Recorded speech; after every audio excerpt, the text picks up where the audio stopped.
Good evening guys, always present pala ako sa Gaisano. Alam niyo ba kung bakit? Kasi dahil sa mga pagkain ng pusa ko, wet food pala ang kinakain nila. Depende din sa flavor. So sa Whiskas, meron kaming 4 na flavor para sa kay Milky at saka kay Aki plus 1 years old. Sa kittens naman namin, prepared na kami 2 to 12 months.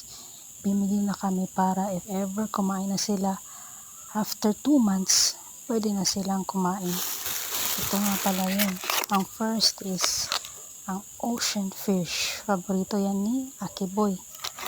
Ang second naman ay ang meaty mackerel.